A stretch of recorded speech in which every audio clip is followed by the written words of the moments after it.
আসসালামু আলাইকুম বন্ধুরা, কেমন আছেন সবাই? আশা করি সবাই ভালো আছেন, সুস্থ আছেন। আলহামদুলিল্লাহ, আমরাও খুব ভালো আছি, সুস্থ আছি। সোনালী রান্নাঘর অ্যান্ড ব্লগ চ্যানেলে আপনাদের প্রত্যেকে স্বাগত জানাই।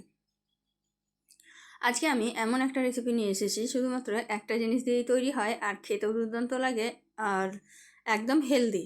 যারা ডায়েট করছে, পাতলা হতে চায়, তারাও কিন্তু এই রেসিপি খেতে পারবে, কারণ এইখানে কোনো রকমের ভেজাল নাই, একদম হেলদি রেসিপি। আর এই রেসিপিটা কিন্তু সবাই তৈরি করতে পারে না, তো যদি ভালোভাবে একটু লক্ষ্য করে দেখো তাহলে কিন্তু এই রেসিপিটা অবশ্যই তৈরি করতে পারবে, কারণ এই রেসিপিটা তৈরি করা আমার মনে হয় সব থেকে সহজ আর খেতেও কিন্তু দুর্দান্ত লাগে। তো এইটা দেখতেই পাচ্ছ, আমি থালা সাজিয়ে নিয়েছি। দেখো কত সুন্দর লাগছে দেখতেই, খেতেও কিন্তু অসাধারণ হয়, একদম নরম নরম। আর এই পিঠার নাম হচ্ছে ছিটা পিঠা বা ছিটা রুটি। তো এই রুটিটা তৈরি করার জন্য আমার লাগবে চালের আটা। তো চালের আটাটা এই যে এখানে দেখতেই পাচ্ছেন যে কালকে পেষে নেওয়া হয়েছে, আর এই আটাটাই এখানে শুকাতে দেওয়া ছিল। তো এটা আমি গোটা গোটা হয়ে আছে তাই ভেঙে দিলাম, দিয়ে হাতে করে তুলে নিলাম একটা পাত্রে। এটা আটাটাকে চেলে নিতে হবে, কারণ আটাটা চালা নাই, অবশ্যই তৈরি করার আগে চেলে নেবেন। তো এটা চালার জন্য আমি রেডি। এখন আটাটাকে চেলে নেব। যে কোনো কাজ যদি ভালোবেসে করেন তাহলে কিন্তু প্রত্যেকটা জিনিসই খুব সুন্দরভাবে তৈরি হয়। তবুও অনেকেই কিন্তু অনেক কিছু জানে না, তো তার জন্যই রেসিপিগুলো শেয়ার করা। যারা জানে তারা বলতেই পারে যে এটা করা কোনো ব্যাপারই নয়, কিন্তু যারা জানে না তাদের জন্য স্পেশালি রেসিপিগুলো ছাড়া। তো এই তো দেখতেই পাচ্ছেন আমি আটাগুলোকে চেলে নিলাম।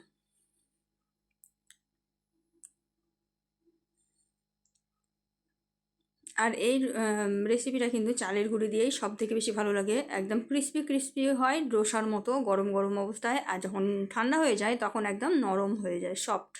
যাদের দাঁত নাই তারাও কিন্তু অনায়াসে খেতে পারবে, এত সুন্দর এই রেসিপি। আর বললাম তো যে এখানে তেলের ব্যবহার করা হবে না, কিছু হবে না, তো তার জন্য একদম হেলদি। এখানে শুধু একটু লবণ অ্যাড করেই কিন্তু রেসিপিটা তৈরি করা হবে। তো চালের আটাটা চেলে নিয়ে তারপরে আমি জায়গাটাকে পরিষ্কার করে নিলাম। তারপরে এখন আমি দিয়ে দিলাম লবণ। লবণটা স্বাদ মতো দিয়ে দিবেন, কম বেশি আপনারা নিজেরা দেখে।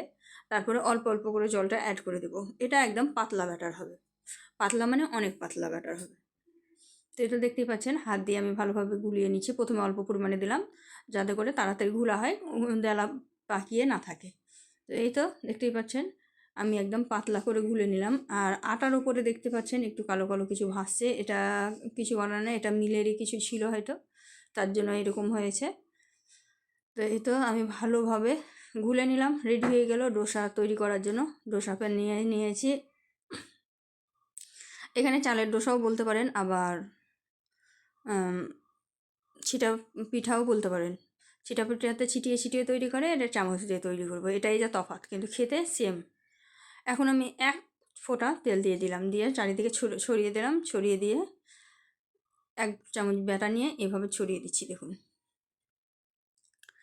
খুব ভালোভাবে তাওয়াটা গরম হয়ে গেছে, আর এইভাবে ছড়িয়ে দিলাম। দেখুন কত সুন্দর একদম জালিদার হয়েছে, আর নিজে থেকেই কিন্তু এটা ছেড়ে আসবে, এটা ছাড়ানোর কোনো প্রয়োজন পড়বে না। তো প্রথমে একটু তেল দিয়ে দিয়েছি, তারপরে যেগুলো তৈরি করব সেগুলো কিন্তু একদম বিনা তেলে তৈরি করব। দুটো তিনটা তৈরি করার পরে এক ছিটা আবারও তেল দিয়ে দিবেন, তাহলে কিন্তু সুন্দরভাবে হয়ে যাবে। তো এটা দেখতেই পাচ্ছেন কতটা জালিদার হয়েছে, দেখুন কত সুন্দর হয়েছে। আর এগুলো কিন্তু খুব সহজেই তৈরি হয় আর খুব সুস্বাদু হয় খেতে। তো দেখুন আমি উল্টিয়ে পাল্টে দুই দিক ভালোভাবে সেঁকে নিয়েছি, এখন আমি ভাজ করে নিচ্ছি। আপনারা চাইলে এমনিও রেখে দিতে পারেন, কিন্তু ভাজ করে দিলে বেশি ভালো লাগে। তো এই তো একটা কমপ্লিট হয়ে গেল কথা বলতে বলতে। এখন আমি থালার মধ্যে রেখে দিচ্ছি, থালার মধ্যে রেখে দিলাম। আবারও সেম প্রসেসে আর একটা দিয়ে দিচ্ছি। যতবার দিবেন ততবার কিন্তু এইভাবে আটাটাকে গুলিয়ে নেবেন, কারণ চালের আটার ব্যাটার কিন্তু তলায় বসে যায় চালের আটাগুলো, তখন কিন্তু আবার ওপরে শুধু জল ভাসে। শুধু জল দিয়ে কিন্তু হবে না, তাই যতবার দেবেন ততবার গুলিয়ে দিবেন। তো এটা দেখতেই পাচ্ছেন আবারও আমি আর একটা তৈরি করে নিলাম। দেখুন কত পাতলা পাতলা হয়েছে, আর একদম গরম অবস্থায় ক্রিস্পি ক্রিস্পি, দেখুন কত সুন্দর একটা কালার এসেছে। তো এপিট ওপিট দু পিট করে আমি সেঁকে নিচ্ছি, আপনারা চাইলে কিন্তু এক পিঠে সেঁকে নিতে পারেন, এক পিঠ সেঁকে নিয়েও কিন্তু তৈরি করা হয়ে যাবে। এগুলো খুবই পাতলা হয়। তো এই তো আমি আবারও তুলে দেখাচ্ছি আপনাদেরকে, দেখুন কতটা জালিদার হয়েছে আর কতটা পাতলা হয়েছে, অনেক গরম দেখতেই পাচ্ছেন। তো এটাও আমি তুলে নিচ্ছি।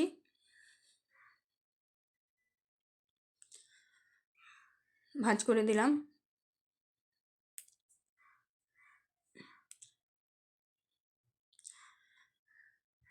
তো সুন্দরভাবে ভাঁজ করা হয়ে গেছে, এটাও তুলে নেব। আর যারা আগুনকে খুব বেশি ভয় পায়, যারা প্রথমবার তৈরি করবে, তারা কিন্তু হাত দিয়ে কিছু করতে যেও না, কারণ তোমাদের ছ্যাঁকা লেগে যেতে পারে। আমাদের প্র্যাকটিস হয়ে গেছে, তাই আমাদের কিছু হয় না। এই তো আবারও আর একটা থালার মধ্যে তুলে নিলাম।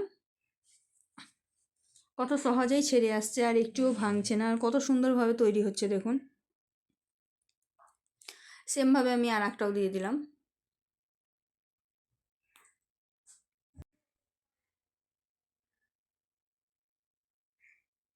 সেমভাবে কিন্তু আমি সবগুলো তৈরি করে নেব। তো আমি দুটো তিনটে একসঙ্গে তৈরি করে দেখিয়ে দিলাম, যাতে অসুবিধা না হয়।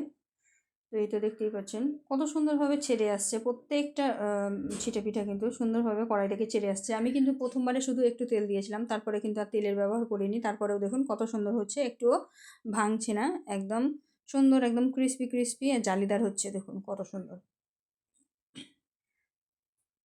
তো বললাম দুটো তিনটে যখন হয়ে যাবে, তখন কিন্তু একটু তেলের ছিটা আবারও দিয়ে দিবেন, যেমন প্রথমবারে দিয়েছিলাম ওই রকম। তাহলে কিন্তু একইভাবে সবগুলো হয়ে যাবে, আর বিনা তেলে কিন্তু সুন্দর একদম টেস্টি টেস্টি খাবারও রেডি হয়ে যাবে।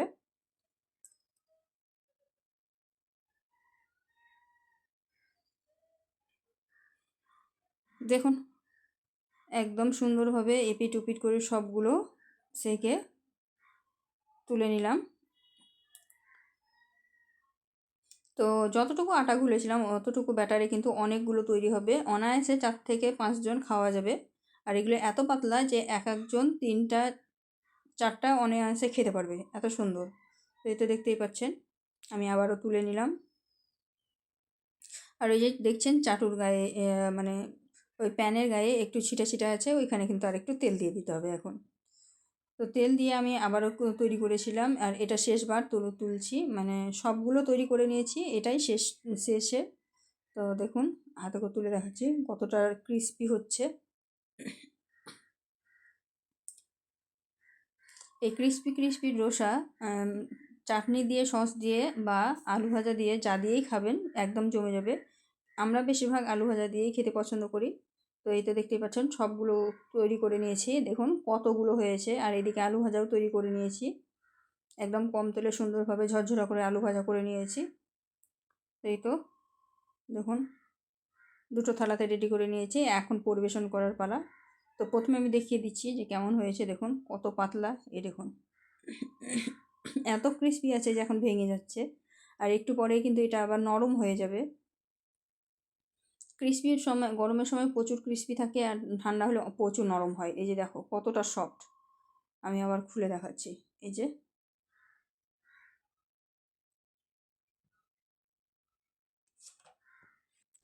তো এখন আমি একটা ট্রের মধ্যে পরিবেশন করব, তার জন্য একটা ট্রে নিয়ে নিয়েছি।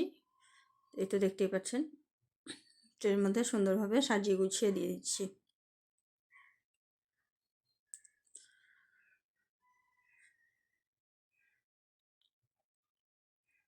এই তো সাজানো হয়ে গেল, দিয়ে দিলাম। এখন ডিম পোচ দিয়ে দিব, আর এদিকে দেখুন ঘুগনি আর আলু ভাজা, এই দিয়েই আমি পরিবেশন করেছিলাম। আপনারা আপনাদের ইচ্ছা মতন যে কোনো জিনিস দিয়েই পরিবেশন করতে পারেন, যাই দিয়েই খাবেন তাই দিয়েই কিন্তু দুর্দান্ত লাগবে।